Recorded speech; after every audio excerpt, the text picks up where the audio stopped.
नमस्कार दोस्तों, self made tutorial में एक बार फिर से आपका स्वागत है।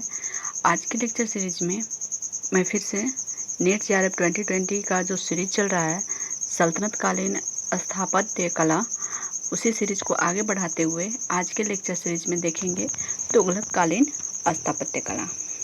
ओके, तो अभी तक आपने सल्तनत कालीन स्थापत्य कला की विशेषता, गुलाम वंशीय स्थापत्य कला, खिलजी वंशीय स्थापत्य कला को आपने पढ़ा, देखा और सुना। ओके, तो आज हम लोग देखेंगे तुगलक कालीन। तुगलक काल के अंतर्गत हम लोग पढ़ेंगे गयासुद्दीन तुगलक, क्योंकि तुगलक वंश का संस्थापक कौन था? गयासुद्दीन तुगलक। और मोहम्मद बिन तुगलक उस तुगलक वंश का प्रमुख शासक था। इसके अलावा उसके अयोग्य उत्तराधिकारी भी थे।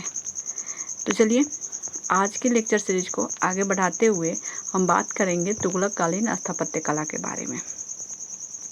तुगलक वंशी शासकों ने खिलजी कालीन इमारतों की भव्यता, खिलजी कालीन इमारतों की भव्यता और सुंदरता के स्थान पर इमारतों की सादगी और विशालता पर अधिक जोर दिया। यानी कि तुगलक वंशी शासक जो थे वो उनके द्वारा निर्मित जो भी भवन, मकबरा या जो भी था वो सादगी और विशालता से निपुण था। गयासुद्दीन तुगलक ने भी अपने निर्माण कार्यों में मितव्ययिता की नीति अपनाई, यानी कि उसने अपने निर्माण कार्यों में कम खर्च किए। तुगलक वंश के सभी सुल्तान जो थे सुन्नी मुसलमान थे। वह शुद्ध इस्लामी स्थापत्य कला को पसंद करते थे। इस कला के प्रमुख इमारतें इस प्रकार हैं। अब देखेंगे कि ये बात है कि खिलजी कालीन जो भी शासक थे वो शुद्ध सुन्नी मुसलमान थे और इस कारण से वे सादगी पसंद थे। तो तुगलक वंश के संस्थापक गयासुद्दीन तुगलक ने 2 इमारतों का निर्माण किया। जब हम यहाँ तुगलक वंशीय स्थापत्य कला के बारे में जब बात करेंगे तो मुख्य रूप से 2 शासकों, गयासुद्दीन तुगलक जो तुगलक वंश का संस्थापक था और मोहम्मद बिन तुगलक।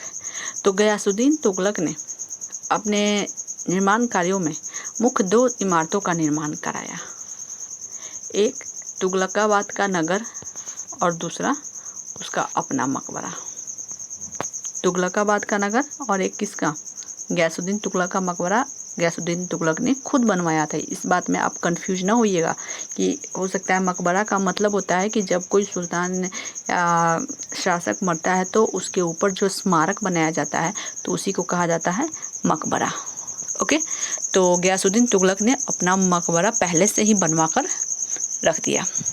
ओके, तो सबसे पहले जो उसने तुगलकाबाद नगर बसाया था या जिस नगर का निर्माण किया था उसके बारे में हम लोग पढ़ेंगे।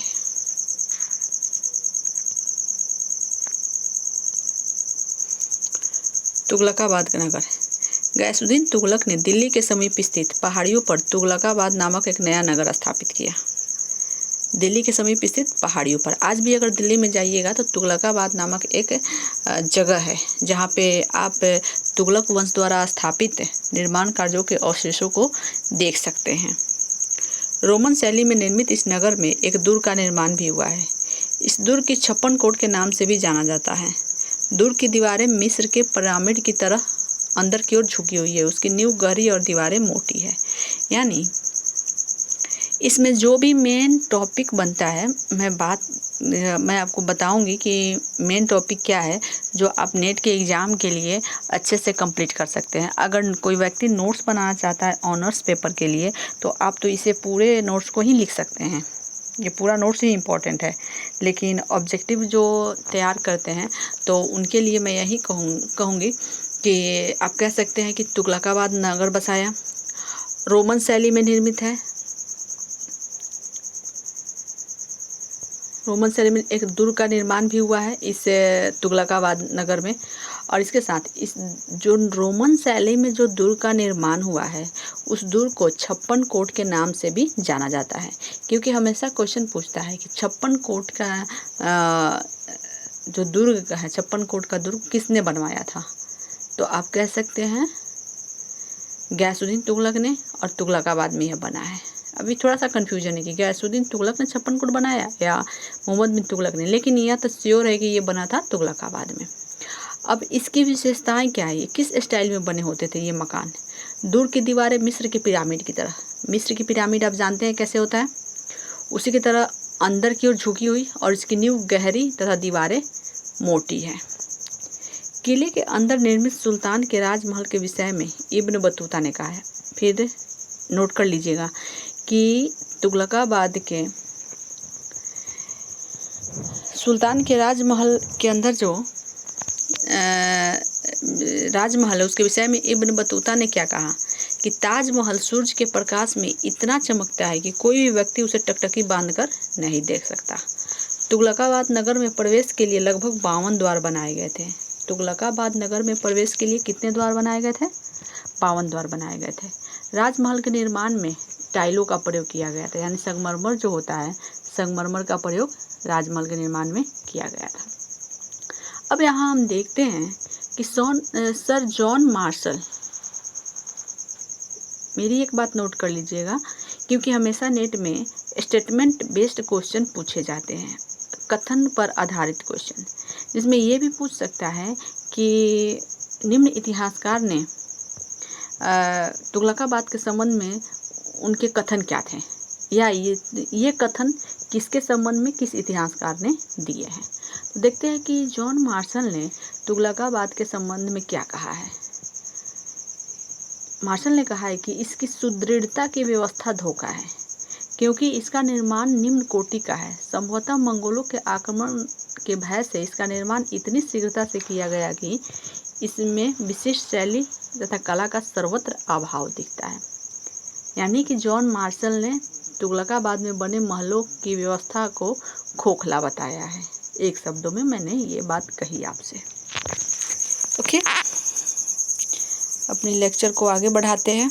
अब हम देखते हैं गयासुद्दीन का मकबरा किसने बनाया था, गयासुद्दीन तुगलक ने।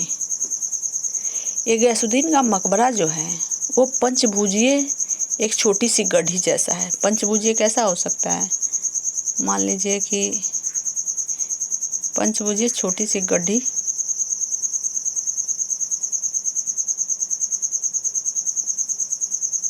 ओके 1 2 3 4 5, ये हो गया पंचभुजीय छोटी सी गड्ढी जैसा है। मकबरे का निर्माण लाल पत्थर से किया गया है। गयासुद्दीन तुगलक मकबरे का निर्माण किस पत्थर से किया गया है, लाल पत्थर से। उसके मेहराबों पर संगमरमर की पट्टियाँ जड़ी हुई है। मेहराब हमने बताया था, जैसे यानी दरवाजे पर ऐसे गोला गोला।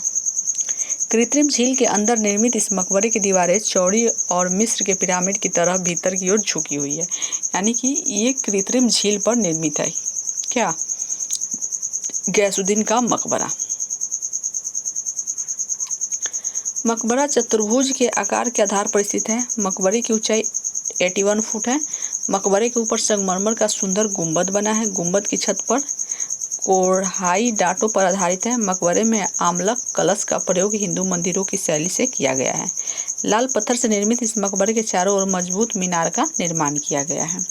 ओके, यानी कि गयासुद्दीन तुगलक का मकबरा जो था बहुत ही बेहद शानदार मकबरा था, जिसकी विशेषताएं आपने अभी देखी और सुनी। अब यहाँ देखेंगे कि फर्ग्यूसन के शब्दों में फर्ग्यूसन ने इस मकबरे के बारे में क्या स्टेटमेंट दिया है। तो उसने कहा है कि मकबरे की ढालू दीवारें, अब समझ लीजिए पिरामिड क्या होता है।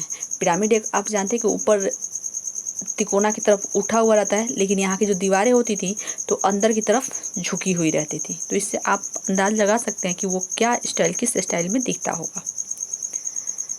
मकबरे की दीवारें, ढालू दीवारें करीब करीब मिस्र के ढंग की दृढ़ता, विशाल और सुदृढ़ दीवारें एक योद्धा की समाधि के नमूने का निर्माण कर रही है। इस मकबरे का पंचभुजीय होना इसकी महत्वपूर्ण विशेषता है। पंचभुजीय यानी मकबरा किस शेप में है, पंचभुजीय शेप में। क्वेश्चन अगर आ सकता है कि किस शासक का मकबरा पंचभुजीय शेप में है, तो आप कहेंगे गयासुद्दीन तुगलक का मकबरा। इस मकबरे का पंचभुजीय होना इसकी महत्वपूर्ण विशेषता है। अब हम देखेंगे मार्शल ने इसके संबंध में क्या कहा है। मार्शल ने कहा है कि इस मकबरे की दृढ़ता, सादगी के आधार पर हम कह सकते हैं कि उस महान योद्धा की समाधि के लिए इससे उपयुक्त साधन कोई और नहीं हो सकता। ओके, अब हम देखते हैं आदिलाबाद का किला। मोहम्मद तुगलक ने आदिलाबाद के समीप आदिलाबाद नामक किले का निर्माण कराया। आदिलाबाद किले का निर्माण किसने कराया? मोहम्मद बिन तुगलक ने। कहाँ कराया था? तुगलकाबाद के समीप में ही कराया था। ओके, अब हम देखेंगे जहांपनाह नगर। मोहम्मद तुगलक ने इस नगर की स्थापना राय पिथौरा और सीरी के मध्य में करवाया। नगर के चारों तरफ 12 गज मोटी दीवार सुरक्षा की दृष्टि से बनाई गई थी। इसके अवशेषों में सतपुल अर्थात 7 मेहराबों का पुल आज भी वर्तमान है। अवशेष के रूप में बचा विजय मंडल संभवतः महल का एक भाग था। आज भी विजय मंडल के रूप में जो बचा हुआ है अवशेष, वह एक महल का ही भाग है।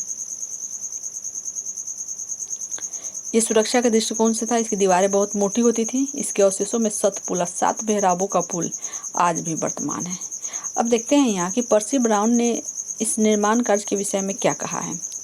तो उसने जहांपनाह नगर के निर्माण कार्य के बारे में कहा है कि इसकी स्थापत्य शैली से स्पष्ट हो जाता है कि इसके कारीगर सुंदर भवन निर्माण शैली से पूर्ण परिचित थे, यानी कि देखने में सुंदर था, मजबूत था। तो इसीलिए पर्सी ब्राउन ने क्या कमेंट किया, क्या स्टेटमेंट दिया है कि इसकी स्थापत्य कला, आर्किटेक्चर स्टाइल देखने से पता चलता है कि इसके बनाने वाले जो कारीगर थे उनकी भवन निर्माण शैली से वो पूरी परिचित थे। ओके,